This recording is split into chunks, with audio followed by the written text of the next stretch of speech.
Dhanik Bharat Educational Institutions, Inter, IIT, JEE, NEET, admission opened. Team India ఘోర పరాజయం పాలింది. T20 series లో వరుసగా 3 సార్లు ఓటమి పాలింది. భారత జట్టు ప్రదర్శనపైన తీవ్ర విమర్శలు కూడా వ్యక్తమవుతున్నాయి. అసలు వరుస పరాజయాలకు కారణాలేంటి? బ్యాటింగ్ పరంగా, బౌలింగ్ పరంగా, ఇంకా కెప్టెన్సీలో, టీమ్ సెలెక్షన్ లో ఎక్కడ తప్పు జరిగింది? ప్రధానంగా 5వ టీ20 మ్యాచ్ లోనైనా గెలిచి వైట్ వాష్ నుంచి తప్పించుకుంటున్నా? ఇదే ప్రశ్న ఇప్పుడు అంతర్జాతీయ వ్యాప్తంగా కాదు, దేశవ్యాప్తంగా క్రికెట్ అభిమానుల్లో కనబడుతున్నటువంటి అంశం. ఇవందుకు వరుసగా పరాజయం పాలవ్వాల్సినటువంటి పరిస్థితి ఎందుకు వచ్చింది? క్రికెట్ ప్రపంచాన్ని శాసించినటువంటి టీమిండియాకు అసలు ఏమైంది? మైదానంలో పరుగుల వరద పారించినటువంటి మన బ్యాటర్లు ఎందుకు చేతులు ఎత్తేస్తున్నారు అనేటువంటి క్వశ్చన్ కూడా రైజ్ అవుతుంది. అసలు ప్రత్యర్థి వికెట్లను గాల్లోకి లేపాల్సినటువంటి బౌలర్లు ఎందుకు తేలిపోతున్నారు? ఇప్పుడు ఇదే ప్రశ్న ప్రతి భారతీయ క్రికెట్ అభిమాని గుండెల్ని కలిచివేస్తుంది. బ్లూ జెర్సీలో సింహాల్లా గర్జించేటువంటి మన టీమిండియా టీ20 సిరీస్ లో ఘోర పరాజయాన్ని చూస్తున్నాయి. వరుసగా 3 మ్యాచ్ల్లో కూడా ఓడిపోయి సిరీస్ ని కోల్పోవడం మాత్రమే కాదు, భారత జట్టు ప్రదర్శన పైన ఇప్పుడు తీవ్ర విమర్శలు కూడా వ్యక్తమవుతున్నాయి. అసలు ఈ వరుస పరాజయాలకు కారణాలేంటి? బ్యాటింగ్ వైఫల్యమా, లేదా బౌలింగ్ లోపమా, లేక కెప్టెన్సీ వైఫల్యమా, టీమ్ సెలెక్షన్ లో లోపం ఎక్కడ జరిగింది అనేటువంటి క్వశ్చన్ కూడా రైజ్ అవుతుంది. అసలు మన హోమ్ గ్రౌండ్ తప్ప బయట ప్రదర్శన ఇంత చెత్తగా చేస్తారా? బయట ఇలాంటి పర్ఫార్మెన్స్ చేస్తారా?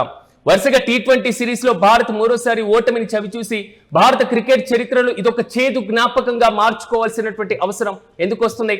మ్యాచ్ కు వ్యూహాలు మారుతున్నాయి, ఫలితం మారడం లేదు, కానీ పక్కగా సేమ్ రిజల్ట్ వస్తుంది, ఫెయిల్యూర్. ముఖ్యంగా బ్యాటింగ్ విభాగం మొత్తం కూడా ఒక పేక మేడలా కూలిపోతుంది. ఎక్కడికక్కడ కట్టుకున్న ఒక భారీ స్థాయిలో ఈసారి బెస్ట్ పర్ఫార్మెన్స్ ఇవ్వబోతున్నాం, ఈసారి బ్యాటింగ్ సాధారణమైనటువంటి స్థితిలో ఉండేది కాదు, ప్రత్యర్థి టీంకు చుక్కలు చూపించేటువంటి రీతిలో కనబడుతుంది అని ఆశలు పెట్టుకున్నటువంటి ప్రతి ఒక్కరికి పేక మేడ కూలిపోయినటువంటి విధంగానే పర్ఫార్మెన్స్ కనబడుతుంది. పవర్ ప్లేలో అయితే వికెట్లు సమర్పించుకుంటున్న మిడిల్ ఆర్డర్ల పైన ఒత్తిడి కూడా పెంచుకుంటున్నటువంటి వైనాన్ని మనం చూస్తున్నాం. సీనియర్లు ఒక బాధ్యతారాహిత్యంగా వికెట్లను పారేసుకుంటుంటే జూనియర్లు ఒత్తిడిని తట్టుకోలేక చేతులు ఎత్తేస్తున్నటువంటి వైనం. ఇక 4వ టీ20 మ్యాచ్ లో టీమిండియా కెప్టెన్ శ్రేయస్ అయ్యర్ అద్భుతమైనటువంటి ఇన్నింగ్స్ తో జట్టును ఆదుకోవడం, 49 బంతుల్లో 4 4లు 5 6ల సహాయంతో ఒక అజేయంగా 80 పరుగులు కూడా చేశారు. వరుసగా వికెట్లు కోల్పోయినటువంటి ఒత్తిడిలో పడినటువంటి జట్టును ఆయన కొంతవరకు ఆదుకున్నారు, కానీ ఒంటరి పోరాటంతో భారీ స్థాయిలో స్కోర్ ని కూడా అందించలేకపోయారు. మరోవైపు బౌలింగ్ ప్రదర్శన కూడా ఒక రకమైన ఆందోళనకరంగానే మారింది. ప్రధానంగా డెత్ ఓవర్లలో అయితే ఎక్కువ పరుగులు ఇచ్చేస్తూ ప్రత్యర్థి జట్టుకు అసలు విజయాన్ని మనం ఏదో బహుమానంగా ఇవ్వబోతున్నాం, మనం వారి విజయం కోసం మనమే కృషి చేస్తున్నాం అనేటువంటి రీతిలో ఇలాంటి పర్ఫార్మెన్స్ ఉంటుందా? ఇక మైదానంలో అయితే కెప్టెన్సీ తీసుకుంటున్నటువంటి నిర్ణయాలు కూడా తీవ్ర విమర్శలకే కారణమవుతున్నాయి. అసలు విమర్శల పాలు చేస్తున్నారు. నెటిజన్లు ఇప్పటికే కామెంట్స్ కూడా మొదలు పెట్టేశారు.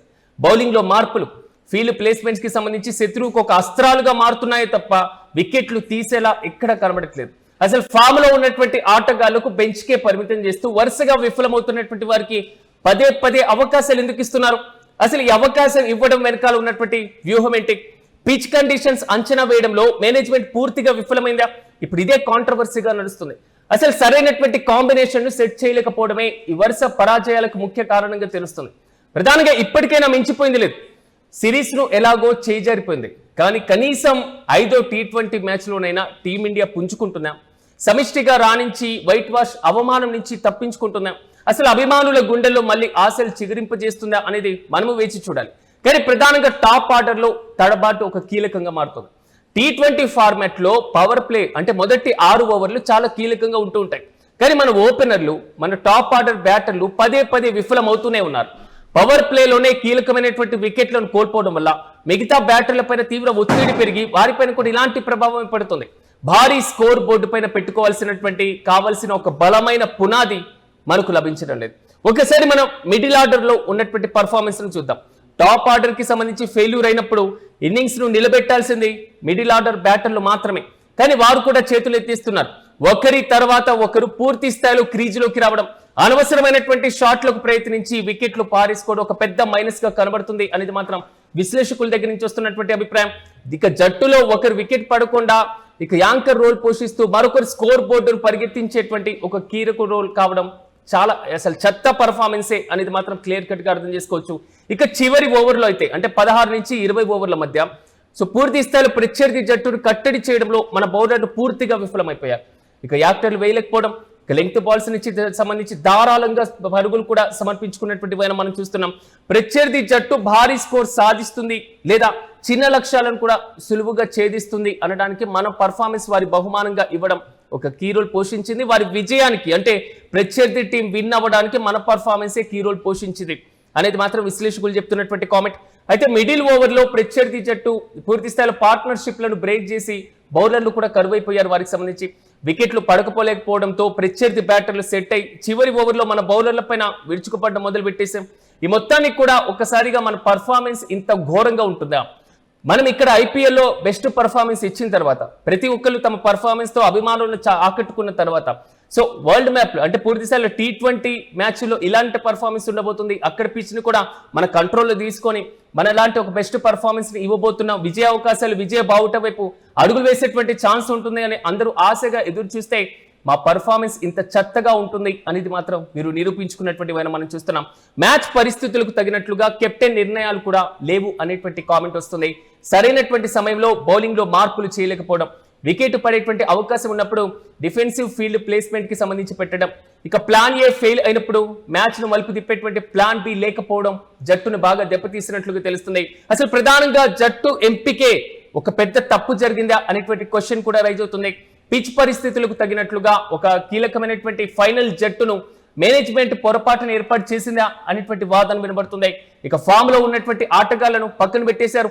జట్టులో సరైనటువంటి ఆల్రౌండర్ లేకపోవడం వల్ల బ్యాటింగ్ పరంగా బౌలింగ్ పరంగా రెండింటిని బ్యాలెన్స్ చేయడం దెబ్బతిన్నటువంటి వైనం చూస్తున్నాం. ఇక లోయర్ ఆర్డర్ లో మ్యాచ్ ని ఒంటి చేత్తో ముగించగల నమ్మకమైనటువంటి ఫినిషర్ మన జట్టుకు లేరు. అసలు నిలకడ లేని ప్రదర్శన, ఆత్మవిశ్వాసం లేనటువంటి ప్రదర్శనే నిన్న మనం చూసాం. వరుస ఓటముల వల్ల ఆటగాళ్ల యొక్క బాడీ లాంగ్వేజ్ లో అసలు కాన్ఫిడెన్స్ అంటే ఆత్మవిశ్వాసం ఎక్కడ కనబడలేదు. మైదానంలో క్యాచ్ ని వదిలేస్తున్నారు, మిస్ ఫీల్డింగ్ చేసేస్తున్నారు. వీటన్నిటిని ప్రత్యర్థి టీం కి మరింత బలాన్ని ఇవ్వడం కాదా? అసలు ఈ లోపాలన్నింటినీ 5వ T20 మ్యాచ్ లోనైనా సర్దుకొని ఒక సమిష్టిగా ముందుకు వెళ్తారా? వైట్ వాష్ అవమానం నుంచి టీమిండియా తప్పించుకోగలదా? ప్రధానంగా ఓపెనర్ల వైఫల్యం అయితే క్లియర్ కట్ గా కనబడుతుంది. అభిషేక్ శర్మ కానివ్వండి లేదా వైభవ్ సూర్యవంశీ పవర్ ప్లేలో వేగంగా ఆడాలనే ఉద్దేశంతో ప్రతి బంతిని భారీ షాట్ కొట్టేటువంటి ప్రయత్నం చేశారు. వికెట్ ను కూడా పారేసుకున్నటువంటి పైన మనం చూస్తున్నాం. ప్రధానంగా ఇంగ్లాండ్ పిచ్ల పైన ఉండేటువంటి బౌన్స్ అదేవిధంగా స్వింగ్ ను అంచనా వేయలేకపోవడం కూడా విఫలానికి ఒక ప్రధానమైనటువంటి కారణంగా తెలుస్తుంది. ఇక ఇషాన్ కిషన్ ఫామ్ లేని కారణం కూడా కొంతవరకు కనబడుతుంది. మిడిల్ ఆర్డర్ ఒత్తిడి కూడా కొంతవరకు ఎఫెక్ట్ గా కనబడుతుంది. చూడాలి రాబోయేటువంటి మ్యాచ్ లో అయినా కనీసం పర్ఫార్మెన్స్ చేంజ్ కాబోతుందా లేదా ఇదే పరంపర కొనసాగితే కేవలం లోకల్లో ఆడడానికి మాత్రమే యూజ్ అవుతుంది. సో ఇక్కడైతే బెస్ట్ పర్ఫార్మెన్స్ ఇవ్వగలం. T20 అంతర్జాతీయ వేదికలపైన మా పర్ఫార్మెన్స్ ఇలాగే ఉంటుంది అనేది మాత్రం ఒక బలమైనటువంటి సంకేతం. ఫ్యాన్స్ కి వెళ్ళేటువంటి ఛాన్స్ లేదా కనీసం ఆత్మవిశ్వాసంతో ఉండాలి, ఒత్తిడిని తట్టుకోవాలి. సో ప్రత్యర్థి టీంకి అవకాశాలు లేకుండా నెక్స్ట్ మ్యాచ్ లో అయినా బెస్ట్ పర్ఫార్మెన్స్ ఇస్తారని మనము ఆశిద్దాం.